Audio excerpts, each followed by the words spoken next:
సాగర్లో వినాయక విగ్రహాల నిమజ్జనాల విషయంలో హైకోర్టు ఒక క్లారిటీ ఇచ్చింది. 2021 ఆదేశాల ప్రకారం గణేష్ నిమజ్జనం చేయాలని ఆదేశించింది. కోర్టు ధిక్కరణ పిటిషన్ను హైకోర్టు తిరస్కరించింది. అలాగే హైడ్రాను ప్రతివాదిగా చేర్చాలన్న అంశాన్ని కోర్టు తోసిపుచ్చింది. 2021లోనే గణేష్ విగ్రహాల నిమజ్జనంపై కోర్టు ఆదేశాలున్నాయని హైకోర్టు న్యాయమూర్తి గుర్తు చేశారు.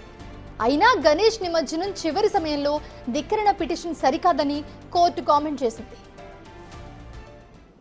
బ్యాన్ చేయాలని చెప్పి కానీ దీనిపైన ప్రభుత్వం కానీ పొల్యూషన్ కంట్రోల్ బోర్డు కానీ ఎటువంటి చర్యలు తీసుకోలేదు.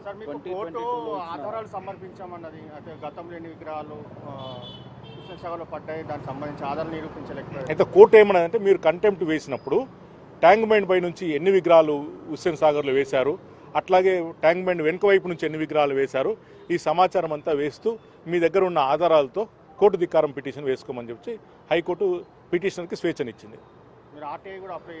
అచ్చా, మేము ఈ సందర్భంలో ఈ 2022-2023లో జరిగిన ఉల్లంఘనల పైన మేము ప్రభుత్వం నుంచి ఆర్టీఐ సమాచారం కూడా తీసుకొచ్చాము.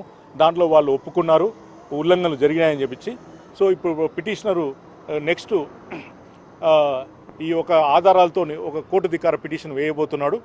దానిపైన కోర్టు తగిన ఉత్తర్వులు ఇస్తుందని ఆశిస్తున్నాం. ఇప్పుడు 2022 ఎస్ఓ ప్రకారం యాజ్ ఇట్ ఈస్ గా నిమజ్జనం చేసుకోవచ్చు. ఇప్పుడు 2021లో ఇచ్చిన ఉత్తర్వు ప్రకారంగా అదే దాన్ని అమలు చేస్తూ ప్రభుత్వం ఖచ్చితంగా పాటించాలని చెప్పి కోర్టు చెప్పింది. సార్, మీరు ఎప్పుడు చివరి క్షణంలో నిమజ్జనం సంబంధించిన అప్పుడే పిటిషన్ వేస్తారని చెప్పి కూడా హైకోర్టు అయితే మేము గతంలో ముందే వస్తున్నాం కోర్టుకు.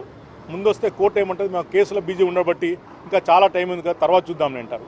మేము ప్రతిసారి ముందే వస్తున్నాం. కానీ 2024లో మాకు కొన్ని వేరే కేసులు ఉండబట్టి కొంచెం ఆలస్యంగా వచ్చాము. అయినా కూడా సఫిషియెంట్ టైం ఉంది. మరి కోర్టు